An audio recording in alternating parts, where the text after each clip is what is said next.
चाहिए। जो वर्तमान लोग राजनीति कर रहे हैं, अगर राजनीति पढ़ना है तो आए, हम पढ़ा देंगे।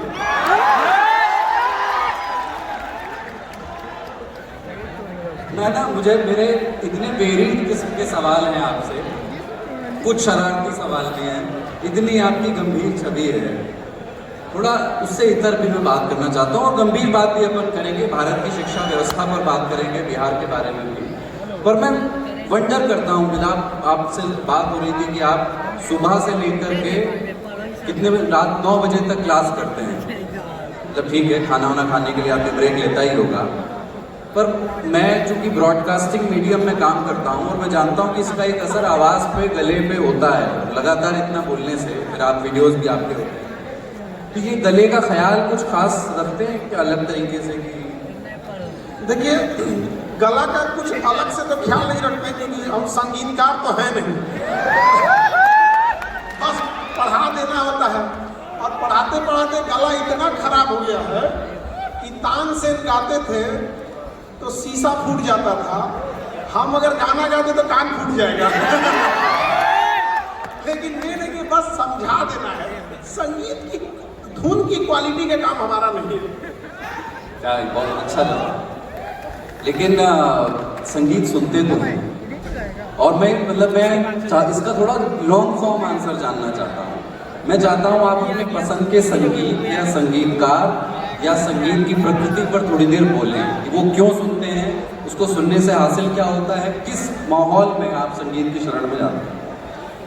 देखिए, हम फिल्म और संगीत में उतना रुचि नहीं है, लेकिन हमें जहाँ तक लगता है खास करके संगीत का, तो हम जिस परिस्थिति से लोग ऐसे संगीत को सुनना बहुत पसंद करते हैं। जैसे ये सबका दिल टूटा है, सैड सॉन्ग खूब सुनता है। इनका दिल नहीं है, एम्बुलेंस है, सब जख्मी दिल लेके घूम रहे हैं। और हम इन सब से कहते हैं कि पुराना गाना और सैड सॉन्ग मत सुना करो, पुरान दर्द खदड़ के उठाड़ देता है पूरा। तो इसका बड़ा असर पड़ता है कि हम अभी किस मानसिक दौर से गुजर रहे हैं। और अगर बहुत खाली बैठे हैं और थोड़ी सी तकलीफें लगी हैं, तो इसमें संगीत एक मरहम का काम न करके बल्कि उस जख्म को और ताजा करने का काम कर देता है। और चूंकि हम लोग के पास क्या है, समय का इतना अभाव है और इतना भाग दौड़ में आगे निकल चुके हैं लोग कि अब ये सब चीजें अजीब लगती हैं। तो उतना फिल्म वगैरह में ज्यादा और संगीत में उतना नहीं है। और आखिरी सिनेमा कौन सा देखा, आखिरी बार? ऐसे पूरा सिनेमा तो नहीं, अगर ऐसे शॉर्टकट देखेंगे तो 15-20 मिनट की जो उसकी कहानियां होती हैं वो सुन लेते हैं। और ऐसे अंतिम का तो कुछ खास याद नहीं, लेकिन फिल्मों में बहुत कम रुचि है, तो इसलिए उतना आपको ध्यान भी नहीं। बाहुबली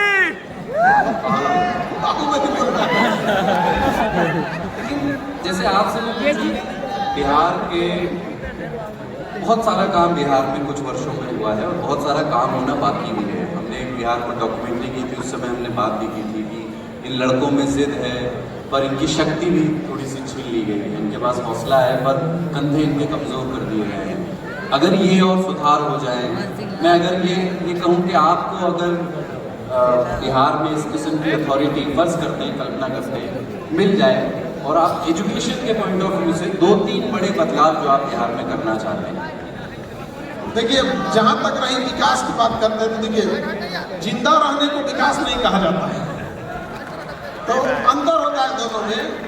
इतना ना पीछे ढकेल दिया गया, एक छोटे बच्चे को आप 10 रुपए की लड्डू खरीद के देने के बहुत थैंक यू बोलेगा, तो इतना पीछे ढकेल दिया गया कि हम लोग को वही चीज़ें अच्छी लगती है। और कहीं ना कहीं हमको लगता है कि हम लोग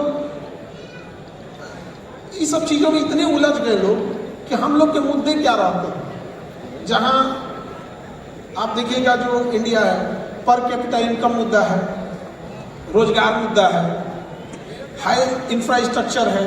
आप बेंगलोर के मुद्दों को देखिए, महाराष्ट्र की चीज़ों को देखिए, कितना एक्सपोर्ट कर सकते हैं। हमारे यहाँ थोड़े से मुद्दे अलग होते हैं। पर्सनली हम क्या कर सकते हैं, अभी हम लोग अरवा चावल उसना चावल से ज़्यादा दूर नहीं निकल पाए हैं लोग। जो प्रधानमंत्री, इतने विजनरी प्रधानमंत्री, आप देखिए नरेंद्र मोदी को, जीता हुआ व्यक्ति जितना मेहनत करते हैं उतना हारे हुए इंसान को करना चाहिए, जबकि जीते हुए। इंडस्ट्रीज की बात करेंगे, वर्ल्ड क्लास यूनिवर्सिटीज़ की, इंफ्रास्ट्रक्चर की, कनेक्टिविटी की, यहाँ आए तो हम लोग उनको भी बिगाड़ दिए, लोग उन्होंने से कहवा दिए कि उसना चावल अरवा चावल। तो थोड़ा ज़रूरत है इससे ज़्यादा आगे आने की, कि हम क्या मांग सकते हैं। हमारे लिए अच्छी यूनिवर्सिटीज़ दे दीजिए। अगर आप BHU जैसी यूनिवर्सिटी नहीं दे सकते हैं, दिल्ली यूनिवर्सिटी और इलाहाबाद यूनिवर्सिटी, अलीगढ़ यूनिवर्सिटी नहीं दे सकते हैं, एटलीस्ट उसके एक ब्रांचें खोल दीजिए यहाँ पटना, भागलपुर, यहाँ कहीं, कम से कम तब तक तो पढ़ ले। आप बताइए, इन बच्चों का चेहरा देखिए, इनको मगध यूनिवर्सिटी मिला हुआ है। जिंदगी बर्बाद करने के लिए आप यहाँ आके ग्रेजुएशन कर सकते हैं। और इसमें जो समझदार होगा वो यूनिवर्सिटी नहीं जाता होगा, क्योंकि उसे पता है कि अगर यूनिवर्सिटी नहीं गए तो केवल पढ़ाई जाएगा, और यूनिवर्सिटी गए तो पढ़ाई और टाइम दोनों जाएगा, कोई स्टैंडर्ड ही नहीं है। तो थोड़ा एजुकेशन सेक्टर को ज़रूरत है प्राइमरी से लेके और टॉप लेवल तक में एक रेगुलर सुधार करने की। जो चीज़ें चली आ रही हैं वही चलते आ रहा है, ये गलत है। एक इंटरव्यू में आपने कहा था कि प्रधानमंत्री, जो कि आपने उनका जिक्र किया, प्रधानमंत्री ने 70% काम ठीक किए। अगर आप थोड़ा समझाएं उसको कि आप उसमें किन किन कामों को समझते हैं कि ये ठीक काम है, 30% जहाँ आपको लगता है कि जो और कसर रह गई है, जिस दिशा में और काम होना चाहिए, उसको थोड़ा इस वाक्य को थोड़ा सा विस्तार दीजिए जवाब दीजिए। देखिए, कोई भी व्यक्ति रहता है वो कभी नहीं चाहेगा कि काम गलत हो। तो टॉप लीडरशिप में एक सबसे बड़ा प्रॉब्लम क्या आता है कि जो ग्राउंड पर इम्प्लीमेंट करने वाला है वो कैसा है। तो हम लोग ये सोच लेते हैं कि दिल्ली में बैठा टॉप लीडरशिप वो उड़ीसा के किसी गांव में बैठ के देख पा रहा है, वहाँ नहीं देख पा रहा। वहाँ ज़रूरत है जो ग्राउंड पर है उसको ईमानदारी से काम करने का, उसकी अकाउंटेबिलिटी होनी चाहिए। उसकी अकाउंटेबिलिटी के लिए ज़रूरी है कि टाइम फ्रेम आप फिक्स कर दीजिए कि ये चीज़ें इतनी देर में होनी चाहिए। एक छोटा सा, जैसे यहाँ यूनिवर्सिटीज का सेशन 4 साल की जगह 6 साल हो जाएगा, कोई पूछने वाला नहीं है। VC को तुरंत सस्पेंड कर देना चाहिए। किस काम का VC, जब उसको वो एग्जाम लिया नहीं जा रहा है, भाषण देने के लिए बैठा हुआ है, सैलरी लेने के लिए। हम क्या करेंगे, 20-20 लाख बच्चों का 10th और 12th का एग्जाम टाइम से हो जाता है, रिजल्ट भी टाइम से आ जाता है, और 10,000 बच्चों का VC से एग्जाम लिया नहीं जाता है। हटा दीजिए उसको, किस काम का है। तो सजा इतनी बेहतरीन होनी चाहिए गलती की कि नस नस याद करें कि कोई सजा दिया था। तो ये चीजें की जरूरत है, क्योंकि देखिए एक कोई भी वहां जब बैठेगा वो ये नहीं चाहेगा कि गड़बड़। अब नीचे अगर कोई ऑफिसर लेट कर रहा है तो उसको ऊपर टॉप लीडरशिप को क्या होगा पता। और इसका एक सबसे बड़ा क्या खराब होता है कि जो टॉप लीडरशिप में बैठे होते हैं, तो एक कहावत कहा जाता है कि राजा को आंख नहीं होता है, कान होता है। क्योंकि गांव-गांव जाके वो नहीं देख सकता है सलाहकार कौन है। तो सलाहकार सब चापलूस बनते जाते हैं सब, ये गलत हो जाते हैं।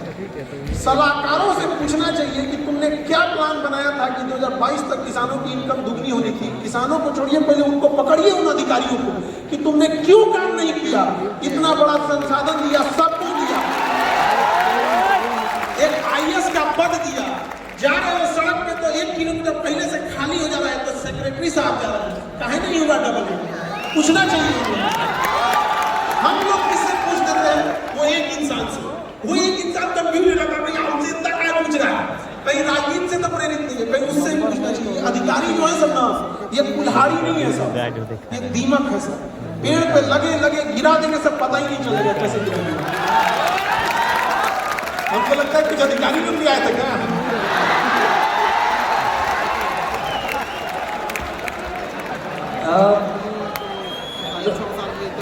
राजनीति में जो भी आप एक तरह की राजनीतिक सीटें पड़ी हैं ये सिस्टम के, तो मैं एक प्रश्न पूछने का और दुस्साहस करता हूँ।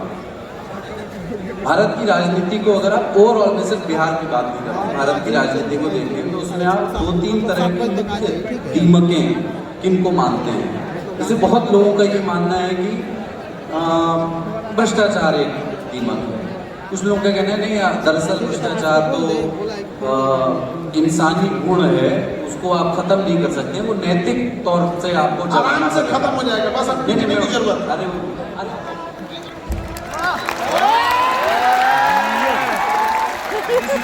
कुछ लोग ये मानते हैं कि जाति आधारित राजनीति जो है वो समस्या है, जबकि उसके दूसरी तरह का तर्क है कि जाति आधारित राजनीति दरअसल कास्ट कंसोलिडेशन या एक तरह का असर्शन है, एक किस्म का असर्शन है अपनी अस्मिता या अपनी पहचान के खिलाफ। तो आपके लिए इससे वो नहीं जो भारतीय राजनीति को खोखला कर सकती है। 4-5 क्वेश्चन आप मिला के पूछती हैं। एक सबसे बड़ा प्रॉब्लम कहाँ है? 6:30-7 बजे तक कि फिल्में ठीक है। और नेता वैसा ही चले। पहले हम निकलते हैं यार, 500 हो रहा है, उसके बाद हम निकलेंगे। अगर पब्लिक को असली थोड़ी देर में हम गाने पसंद निकलते है हैं यहाँ से। भोजपुरी के लिए, तो भोजपुरी गाने चल रहे हैं, अगर ये नहीं सुनेंगे तो नहीं चलेंगे। वो सुन रहा है, ये भी खराबी है। गाना में गा रहा है एक भारत, ये बिहार वो धरती थी जहाँ की सीता मैया और लक्ष्मण जी के भाभी और देवर के रिश्तों को कितने मर्यादा में दिखाया गया है, और ये भोजपुरी गायक तार तार कर दिए। उस मर्यादा को कोई सुनकर इंजॉय कर रहा है, भाभी के रिश्तों को रिवील करने वाले गाने को, और वो गाने मिलियन में जा रहे हैं। पब्लिक की भी तो गलती है कि नहीं। लोगों के दिमाग में, लोगों ने इतने सालों तक, हम लोगों ने राजतंत्र देखा है ना, इतने सालों तक राजतंत्र देखा है। आज से 2000 साल पहले से हमने यही देखा है, राजा कभी ये, कभी मगध का राजा, कभी कोई, कभी हर्षवर्धन, कभी दिल्ली सल्तनत, कभी मुगल सल्तनत, इतने राजाओं को देखा है। उसके बाद महारानी विक्टोरिया, इतने लोगों को देखा है कि पब्लिक आराम से मान ली गई है कि राजा का बेटा राजकुमार होता है तो नेता का बेटा भावी विधायक होता है, मान ली है पब्लिक। इसलिए ज्यादा कुछ करने की जरूरत नहीं रहती है उन लोगों को, कि पब्लिक मान ही ली। तो ये थोड़ी सी उन लोगों की भी थोड़ी जागरूक करने की जरूरत है। और दूसरा आपने कहा कि वोट वगैरह की, देखिए आराम से हम लोग ये कह देते हैं कि तुम 500 रुपया पे वोट दे देता है। समझिए, यहाँ बैठे बच्चों को, अगर यहाँ आप सड़क पे चलिए, किसी से कहिए कि 1 लाख रुपया देते हैं, वोट दे देगा, तो दे देगा। 1 लाख रुपया अगर दिया जाए किसी में, तो मेजोरिटी लोग दे देंगे, क्योंकि आपके लिए 1 लाख का जितना वैल्यू है ना, उस गरीब के लिए 500 का उतने वैल्यू है। वो इस गरीबी के लेवल पे ले जाया गया है, इतना तोड़ा गया है कि 500 में बिकने को मजबूर हो जाए। आप उसको समझिए। यहाँ बच्चे तैयारी करते हैं, कोई किसी सब्जेक्ट का, किसी चीज का, कोई बिजनेस करता है, किसी की सैलरी होगी 1.5 लाख, किसी की होगी 50,000, किसी की होगी 2 लाख। जी जान लगा के तैयारी करते हैं बच्चे। ऊपर अडानी अंबानी कहता होगा बकलोल कहीं का 2 लाख के लिए मरल जा रहा है। अरे भाई, तुम्हारे लिए 2 लाख कुछ नहीं है, इनके लिए 2 लाख सब कुछ है। तो हम और आप यहाँ भाषण देते हैं कि 500 रुपया में वोट दे दिया। अरे हमारे लिए 500 वैल्यू नहीं रखता है, उसके लिए बहुत है 500 रुपया। समझिए, जानबूझकर उसको उस रसातल में ढकेला जाता है कि तुमको खरीदने में आसानी होगी। तो ये एक बड़ी समस्या है। दूसरा आपने कहा जाति, तो देखिए ओवरऑल क्या है कि जो जाति है उसमें बझाने के लिए, तो हर छोटी मोटी जाति जो पिछड़ी हो गई है उनको फुसलाने के लिए एक ठो नहीं होता है, हर जात का अपने पास एक ठो लीडर है, वो पूरा फंसा के लाता है, कहता है तुम्हारा विकास करेंगे, तुम्हारा विकास करेंगे। चला यार, हमारा कितना विकास होगा, अच्छा आप इतना विकास कीजिए आप ही के साथ, छोड़ दिया उसको, और उसको बुझेबे नहीं कर रहा है। तो सबसे चीज क्या है, जब पैसा नहीं रहेगा तो सब कुछ बर्बाद होगा। लेकिन गरीब इंसान को और मतलब ट्रैप में फंसाने के लिए उसे कहता है शिक्षा जरूरी है। भाई पैसा रहेगा तो पक्का पढ़ाएगा, पैसा रहेगा अच्छी पढ़ाई दे देगा, पैसा ही नहीं रहेगा तो कौन सी पढ़ाई दे पाएंगे। चाणक्य इसी धरती के थे, राजनीति की किताब लिखे और किताब का कवर नाम रखेगी अर्थशास्त्र, मतलब आपकी अर्थव्यवस्था खराब हो गई ना, कुल शास्त्र खराब हो गई। इसलिए ये जरूरी है। यहाँ आप देखिए पैसा क्या मायने रखता है। कोई किसी होटल में बावर्ची है, नीचे किचन में बेचारा गर्मी में खाना बना रहा होगा, और वो खाना बन के होटल में जा रहा होगा, होटल का नाम हो रहा है, इसके पास पैसा ही नहीं है, उसको पैसा बस दीजिए ना, अगले दिन अपना होटल खोल लेगा, जीवन स्तर उस दिन सही हो जाएगा, बस उसके पास पूंजी ही नहीं है। तो अपने पास ये जो राज्य है, यहाँ सबसे बड़ी कमी किसी चीज़ की, पूंजी ही नहीं है, और ये समझना बड़ा जरूरी है, पूंजी का बहुत अभाव है। और बैंक लोन किसको देती है? अमीरों को। सरकार जमीन किसको देती है? अमीरों को। तो अमीर कौन हो रहा है? अमीर।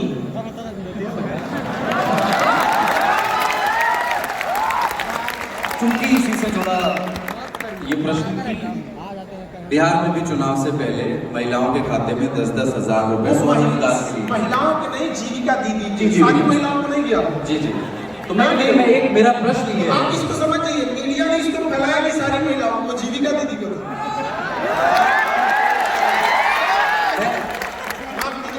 मेरा प्रश्न थोड़ा देखो, मैं वही कह रहा हूँ, जीविका दीदियों के लिए पहली किस्त उनकी एक किस्त के तौर पर, जो भविष्य में उन्हें और भी मिलेगा, पर कई अन्य पार्टियां भी जो केंद्र में सत्ता में नहीं है, उनके अलावा भी अलग अलग प्रदेशों में या तो इस तरह के वादे करती हैं या डिलीवर भी किया है उन्होंने, ममता बनर्जी से लेकर के, फिर मध्य प्रदेश में भी हुआ। तो ये डायरेक्ट कैश बेनिफिट के दो तरह के इसमें भी पद हैं। एक ये कि इससे जब आप घर की महिला को के हाथ में पैसे देते हैं